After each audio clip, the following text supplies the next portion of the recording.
Hi, my name is JD and I'm with the Cosmopolitan Coalition of United Earth. And in this video, we will be going over ranked choice voting. Rank up to all, one winner. So voters rank their candidates putting a 1 next to their first choice, a 2 next to their second choice, and so on. If the voter's preferred candidate is eliminated, their votes are distributed to the remaining preferred candidates. Now, I've heard it said that ranked choice voting is really complicated. So we're going to show you exactly how complicated it is. For your first choice, you have your candidates. Select your favorite.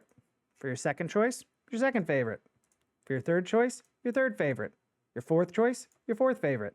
Notice how the number of choices remaining keep going down, and it gets simpler. Also, I can just leave it here if I wanted to. Now, for me, that's not too complicated. In fact, I remember using this system when I was in third grade, which is about eight to nine. I was a rising fourth grader, so I say about 9. So if a 9-year-old can figure out how to make a first, second, or third choice, for me it was snacks. In this case, it's a political candidate. But if a 9-year-old can figure it out, then I think an adult can figure it out. It's not really that complicated. In fact, if I had to wager, I would say the only people saying it's complicated are the people who are probably elected using less representative systems, and they're using that as an obfuscation. But I don't know for sure. So let's look at the ranked choice vote share. After voters rank their candidates, the candidate with the least votes is eliminated first, and their voters' second choice are redistributed. Again, your first choice didn't win. Where do you want your second choice to go? Unlike plurality voting, ranked choice voting gives voters alternative choices.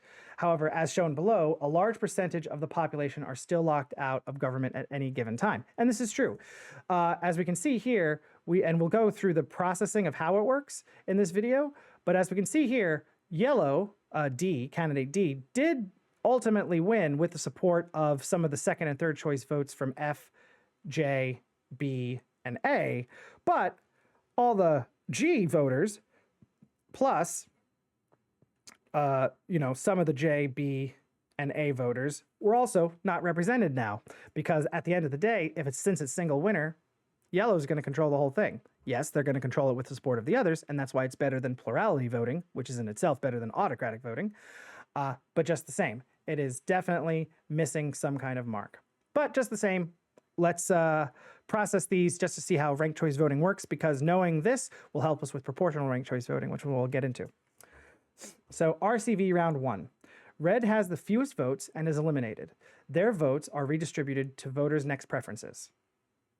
So you look at the one that has the least votes, you go ahead and get rid of them. In the second round, B, orange, received 40,000 votes from A, red, while 10,000 votes were dropped due to no further preferences. Because you don't have to fill out the rest of your vote. You could just do the one candidate if you want, but your vote then just gets dropped. It goes into the bin, and that's your choice. The next candidate is eliminated, and that is J, or purple, because now they are the last one remaining with, that is, the candidate themselves is still in the race. So in the third round, F, green, received 40,000 votes from J, purple, and G, blue, received 30,000 votes, or 3%. 40,000 votes, 4%, 30,000 votes, 3% from J, purple, and 10,000 votes, 1%, were dropped. The next candidate to be eliminated is F, green, as they only have 12%. In the fourth round, oh, by the way, these rounds are instantaneous. This means all the voter has to pay attention to was putting down their ranks. The rest of this all happens instantly the moment the polling is stopped, because then you can just start running the algorithm to count. This is not anything that individual voters will need to know unless they want to know it. In the fourth round, D received 100,000 votes, or 10%, from F, green, which includes 10,000 votes, or 1%, from their third choice voters of J, purple. Yeah, because if your second choice is eliminated, you go to the third. B, orange, received 10,000 votes, or 1%, from G, or F, green. The rest, J, purple, and 10,000 votes, 1%, from F, green, were dropped, bringing the dropped total to 60,000 votes, or 6%. The next candidate to be eliminated is B, which had 30%. In the fifth and final round, D yellow received 160,000 votes, or 16% from B orange, and 20,000 votes, 2%, from A red's third choice voters, securing a total of 50% and winning the election. G blue received 50,000 votes, 5%, from B orange, and 10,000 votes, or 1%, from A red's third choice voters. The remaining votes were dropped, increasing the total dropped to 11%. So this is great.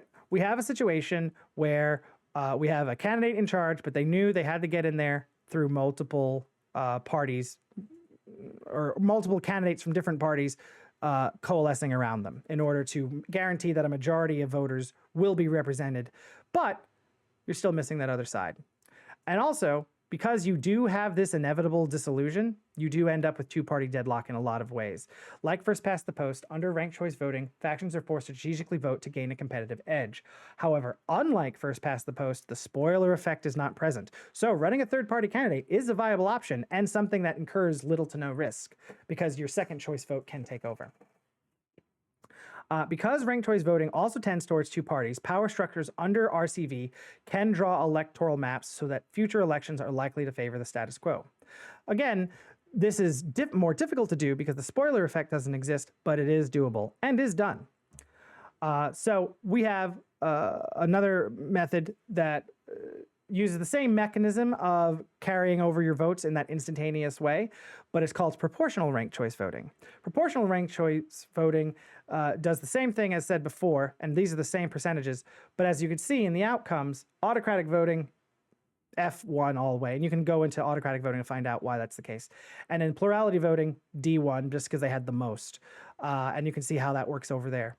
And then we can see here that yellow worked because they got at least 50%. But under proportional ranked choice voting, we can see that we had multiple candidates win because we combined multiple districts into one, kept the proportions the same, but combined multiple districts into one. And as a result, we had 5 winners who represent the whole of the larger district. And you can see that all of the interests are represented, at least mostly through first choice votes, but even sometimes through second choice votes. Those proportions are maintained.